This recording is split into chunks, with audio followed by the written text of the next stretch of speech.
வணக்கம். 2025 தரமைந்து புலமைப்பரிசில் பரீட்சை மிக விரைவாக நெருங்கிக் கொண்டிருக்கின்றது. இந்த கட்டத்தில் நான் இந்த காணொலியை அப்பரீட்சை செய்ய உள்ள மாணவர்களின் நலன் கருதி வெளியிருக்கின்றேன். தரமைந்து புலமைப்பரிசில் பரீட்சை 1995 ஆண்டுக்கு பின் வினாத்தாள் 1 நுண்ணறிவு சார்ந்த பாடப்பரப்புகளில், அதாவது நுண்ணறிவு சார்ந்த அறிவு விருத்தியிலே வினாக்கள் தொடுக்கப்படுகின்றது.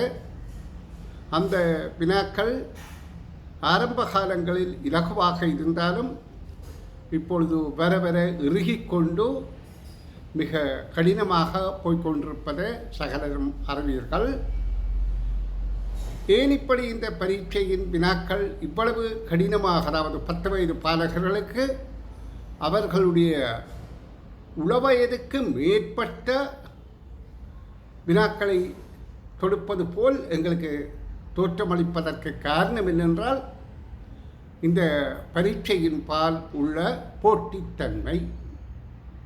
இது பெற்றோர்களுக்கான ஒரு கௌரவ பரீட்சையாக மாறியமையால் இந்த பரீட்சை போட்டி நிறைந்த பரீட்சையாக மாறி, இப்பொழுது அந்த பரீட்சைக்கு வினாத்தாள் 1 எந்த வகையில் எப்படி எதிர்பார்த்தாலும் இலகுவாக இருக்கப் போவதில்லை. ஏனென்றால் இது திறமைசாலிகளில் அதி திறமைசாலிகளை தெரிவு செய்கிற பரீட்சை.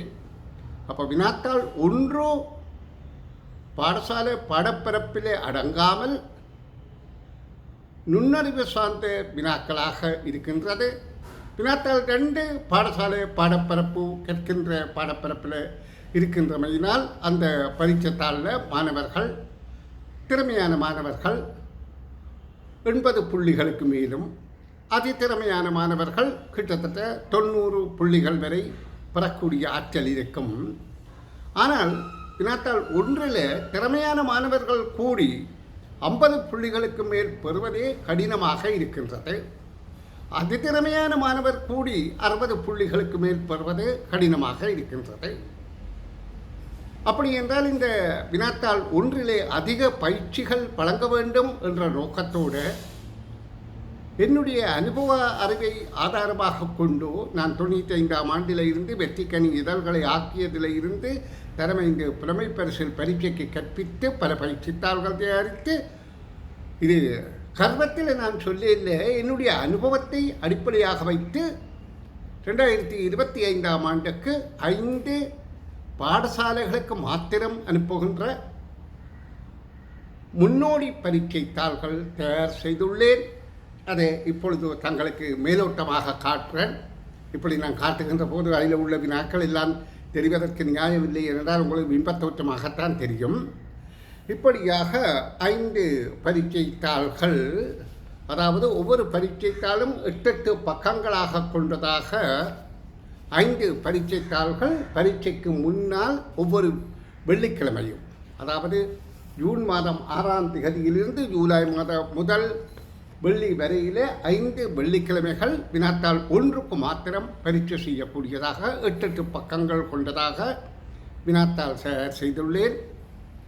அவைகளெல்லாம் அந்த பெறுவதற்கு பாடசாலைகளுக்கு மாத்திரம்தான் அனுமதி வழங்கப்படும். தனிப்பட்டவர்களுக்கு அந்த பரீட்சைத்தாள் பாடசாலைகள் செய்து முடித்த பின்பு வழங்குவதை பற்றிய அறிவுறுத்தல் நான் வழங்குவேன். பாடசாலைக்கு வழங்கப்படுகின்ற திகதிக்கு முதல் அது நான் வெளிவிட மாட்டேன். ஏனென்றால் பாடசாலைகளுக்கு ஒரு பரீட்சைக்குரிய தகுதி, அதாவது பரீட்சைத்தாள் என்கின்ற தரமான கடப்பாட்டுக்கள் இருக்க வேண்டும் என்பதனால் இந்த பரீட்சைத்தாள் என்னுடைய அனுபவங்களை கூட்டி கடந்த கால அரச பரீட்சைத்தாள்களை அணுகி ஓரளவு கடினப்போக்காகத்தான் தயாரித்திருக்கிறார். இலகு என்று எதிர்பார்க்க வேண்டாம். அப்போ இந்த கடினமான பரீட்சைத்தாளுக்கு பிள்ளைகள் செய்வதன் மூலம் அவர்களுக்கு ஒரு முடங்கல் ஏற்பட்டு விடுமோ என்று கருத்தினால் இல்லை. இப்படித்தானே அரச பரீட்சை அமையப்போகுது.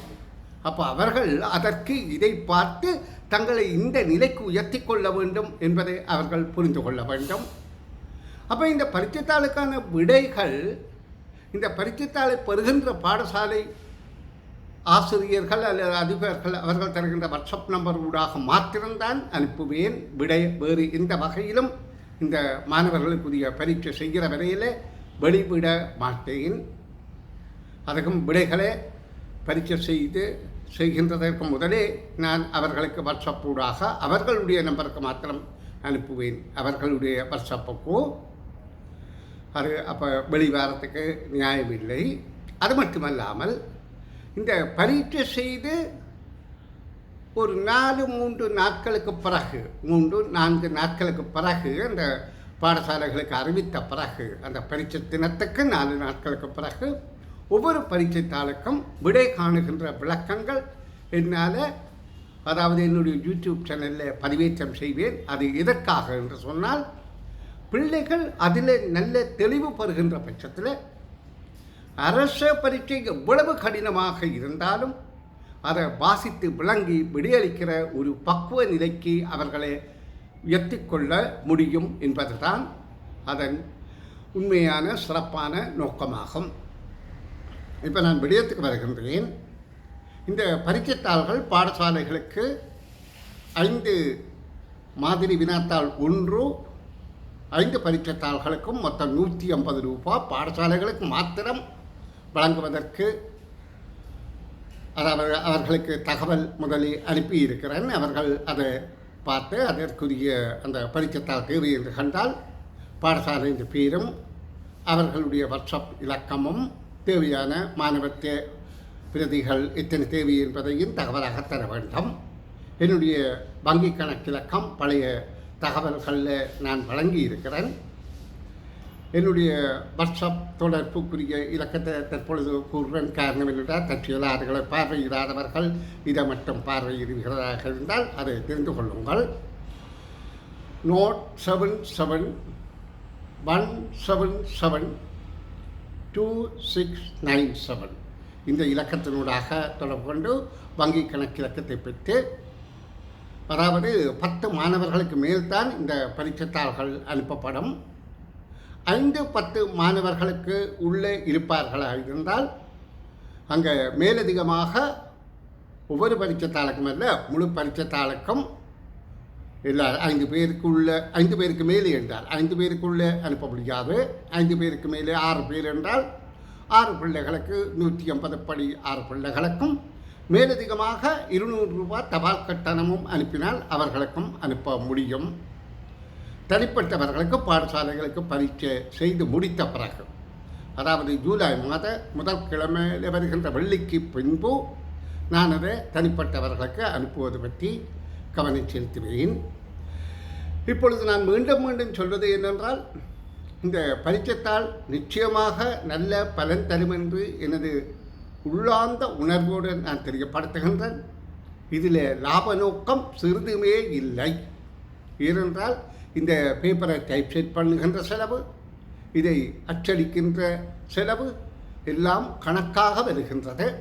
சில வேளை எனக்குத்தான் கொஞ்சம் பழுவாக இருக்குமே ஒழிய இதனால் எனக்கு லாப நோக்கம் சிறிதுமில்லை. எங்கள் தமிழ் மொழி மூல பரீட்சை செய்கின்ற மாணவர்களின் நலன் கருதியே இதை செய்கின்றேன்.